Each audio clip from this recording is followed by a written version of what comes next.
Hey BMC gang, welcome back to BMC facts YouTube channel. ఒక్కోసారి మనం ఒకటి అనుకుంటే ఇంకోటి జరుగుతుంది. ఈ లైన్ మీద ఆధారపడింది ఈ రోజు మన ఈ వీడియో.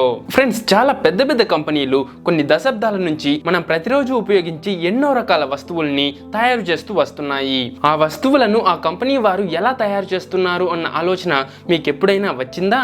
అయితే ఈ రోజు మనం ఈ వీడియోలో కొన్ని వస్తువులను చూద్దాం. ఆ వస్తువులన్నీ ఒక పని కోసం తయారు చేస్తే చివరకు అదే వస్తువులు ఏ పని కోసం అయితే తయారు చేశారో ఆ పనికి ఉపయోగపడకుండా ఇంకో పనికి ఉపయోగపడింది. సో ఈ రోజు మనం ఈ వీడియోలో అలాంటి వస్తువుల్ని చూద్దాం.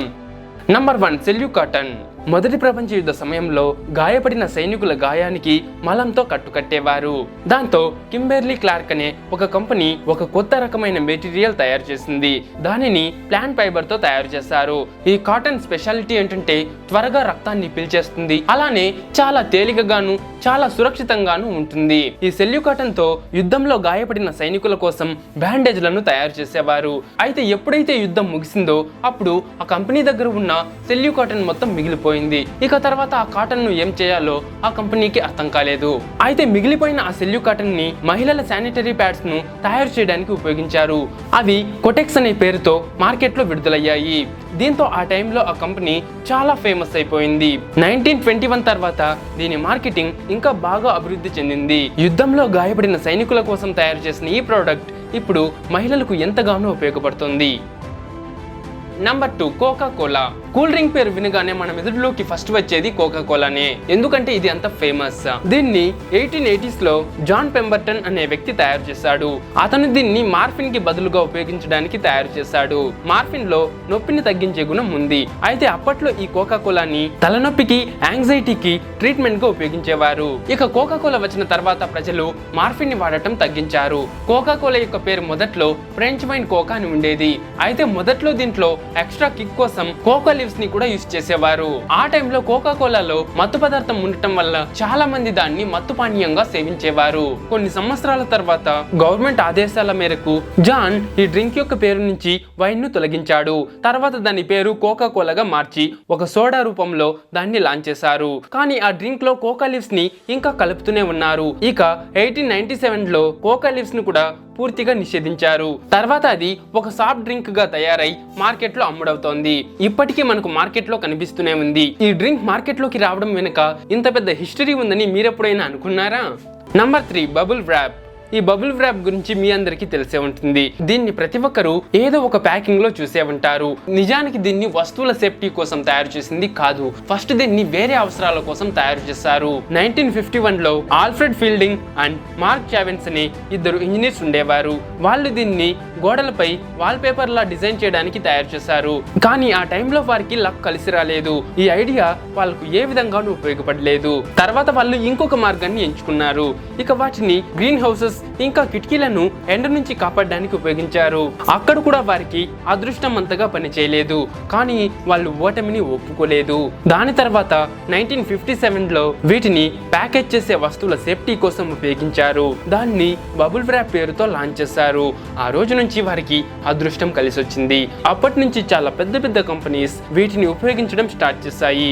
ఇప్పటికి కూడా ఉపయోగిస్తున్నాయి. కానీ చాలా మందికి ఇవి కనిపిస్తే వాటిని పగలగొట్టడానికే చూస్తారు. ఎందుకంటే అవి పగులుతున్నప్పుడు వచ్చే సౌండ్ చాలా సాటిస్ఫాక్షన్ గా ఉంటుంది. నాకు కూడా దొరికితే పగలగొడుతూ ఉంటాం.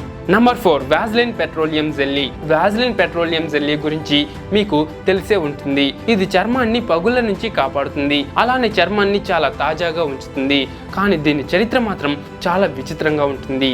19th సెంచరీలో ఆయిల్ ఫ్యాక్టరీలో పనిచేసే కార్మికులకు పనిచేసే సమయంలో చాలా ఇబ్బందిగా ఉండేది. మిషన్స్ తో ఎక్కువగా పనిచేయటం వల్ల మిషన్ లోపల మైనం లాంటి పదార్థం ఏర్పడుతుంది. దీన్నే ఆ కార్మికులు రోడ్ వ్యాక్స్ అంటారు. దీనివల్ల చాలా సార్లు మిషన్లు సరిగా పనిచేసేవి కావు. అందువల్ల ఆ కార్మికులు ఆ మైనాన్ని మాటి మాటికి తొలగించాల్సి వచ్చేది. దాన్ని శుభ్రం చేసే సమయంలో వాళ్ళ చేతులకు అలానే వేళ్లకు చాలా పెద్ద పెద్ద గాయాలు అయ్యేవి. దానివల్ల చాలా ఇబ్బందిగా కూడా ఉండేది. కొంతమంది కార్మికులు ఆ మైనాన్ని వాళ్ళ చేతులకు తగిలిన గాయాలపై రాసుకునేవారు. ఆశ్చర్యకరమైన విషయం ఏమిటి అంటే దానివల్ల ఆ గాయాలు త్వరగా మానిపోయేవి. అయితే రాబర్ట్ అగస్టస్ చెస్బ్రో అనే ఒక కెమికల్ ఎక్స్పర్ట్ తన పరిశోధనలో ఈ వ్యాక్స్ గురించి తెలిసినప్పుడు దీని మీద అనేక ఎక్స్పెరిమెంట్స్ చేశాడు. ఆ రోడ్ వ్యాక్స్ సహాయంతో అతడు ఒక పెట్రోలియం జెల్లీని తయారు చేశాడు. అదే ఈ వాజిలిన్. దీన్ని 1870లో కనుగొన్నాడు. ఇది గాయాన్ని చాలా త్వరగా నయం చేస్తుంది. అతడు తను తయారు చేసిన ఈ ప్రోడక్ట్ గురించి అందరికీ తెలిసేలా చేశాడు. అలాగే ప్రజలకు ఇది ఎంత వేగంగా పనిచేస్తుందో కూడా చూపించాడు. అతను లైటర్ తో తన చేతిని కాల్చుకుని దానిపై ఈ జెల్లీ అప్లై చేసి అది ఏ విధంగా గాయాన్ని నయం చేస్తుందో ప్రజలకు చూపించాడు. దీనివల్ల ఈ జెల్లీ యొక్క డిమాండ్ బాగా పెరిగింది. చూస్తూ ఉండగానే ఇది ఒక పెద్ద కంపెనీ లాగా తయారైంది. అదే ఇప్పుడు మనకు వాజిలిన్ పెట్రోలియం జెల్లీతో అందుబాటులో ఉంది. దీన్ని ఇప్పటికీ కూడా పగిలిన చర్మానికి అలానే ఇంకా వేరే రకాల వాటికి కూడా ఉపయోగిస్తున్నారు. రాబర్ట్ కి ఈ వాజిలిన్ మీద ఎంత నమ్మకం ఉందంటే ఇది అన్ని రోగాలను నయం చేస్తుందని నమ్ముతాడు. అందుకే అతనికి సొరాయిసిస్ అనే వ్యాధి వచ్చినప్పుడు నర్సుతో చెప్పి అతని పూర్తి శరీరానికి వాజిలిన్ అప్లై చేయించుకున్నాడు. ఇక అంతటితో ఆగలేదు. ఒక చెంచా వాజిలిన్ కూడా తినేశాడు. వాజిలిన్ అన్నిటినీ నయం చేస్తుందన్న నమ్మకంతో ఇలా తిన్నాడు. దాన్ని తినటం వల్ల అతనికి ఎటువంటి హాని జరగలేదు. అయితే దాన్ని తినడానికి మాత్రం ప్రయత్నించకండి. సపోజ్ దీన్ని ఒక చెంచా అంత తింటే మోషన్స్ రావడానికి ఛాన్సెస్ ఉన్నాయి. అలానే టాయిలెట్ కి వెళ్ళినప్పుడు కూడా ఫ్రీగా ఉంటుంది. కానీ ఎక్కువగా తింటే మాత్రం ప్రమాదమే. Number 5 Viagra. ఈ వయాగ్రాని మొదటగా ఎందుకోసం తయారు చేశారు తెలుసా? లో బ్లడ్ ప్రెషర్, యాంజినా ఇంకా వేరే గుండె జబ్బులకు మందుగా తయారు చేశారు. అయితే ఫస్ట్ క్లినికల్ ట్రయల్స్ లోనే వారు అనుకున్నంత గొప్పగా ఈ మందు పనిచేయలేదు. అయితే మగవారిలో అయితే అంగస్తంభన లాంటి సైడ్ ఎఫెక్ట్స్ బయటపడింది. ఇక అలాంటప్పుడు ఏం చేశారో తెలుసా? అంగస్తంభన జరుగుతుంది కాబట్టి 1998లో అంగస్తంభన జరగడానికి మందుగా రిలీజ్ చేశారు. దాంతో రాత్రికి రాత్రే సక్సెస్ అయిపోయింది. Present Viagra income per year $1.9 billion. Number 6 Lysol. మన ఇళ్లలో కూడా ఈ లైజాల్ ని క్లీనింగ్ కోసం ఉపయోగిస్తాం. అసలు మొదట్లో దీన్ని ఎందుకోసం తయారు చేస్తారో తెలిస్తే మీరు ఖచ్చితంగా షాక్ అవుతారు. 20th సెంచరీ స్టార్టింగ్ లో ఈ లైజాల్ ని వజైనల్ డూష్ అనే పేరుతో ప్రచారం చేశారు. ఆ టైంలో బర్త్ కంట్రోల్ మెథడ్స్ అయిన కండోమ్స్ ఇంకా డయాఫ్రమ్స్ వంటివి చాలా కాస్ట్లీగా ఉండేవి. దాంతో ఈ లైజాల్ తో వజైనాని క్లీన్ చేసుకోవటం వల్ల బర్త్ కంట్రోల్ గా వర్క్ చేస్తుందని మార్కెట్ లో రిలీజ్ చేశారు. ఇక అది గర్భాన్ని నిరోధించకపోవటమే కాకుండా చాలా ప్రమాదకరంగా కూడా మారింది. జెనిటల్ ఇంజురీకి కూడా దారి తీసింది. ఇక వారు ఆ లైజాల్ ని క్లీనింగ్ కోసమని మార్కెట్ లో రిలీజ్ చేశారు. మంచి రిజల్ట్స్ కనిపించింది. సేల్స్ కూడా బాగా పెరిగింది. నంబర్ 7 లిస్ట్రిన్. ఈ లిస్ట్రిన్ గురించి మీకు బాగా తెలిసే ఉంటుంది. ఇది ఒక మౌత్ వాష్. దీన్ని జోసెఫ్ లారెన్స్ అనే రసాయన శాస్త్రవేత్త డెవలప్ చేశారు. అయితే దీన్ని మొదటగా 135 ఇయర్స్ బ్యాక్ కనుగొన్నారు.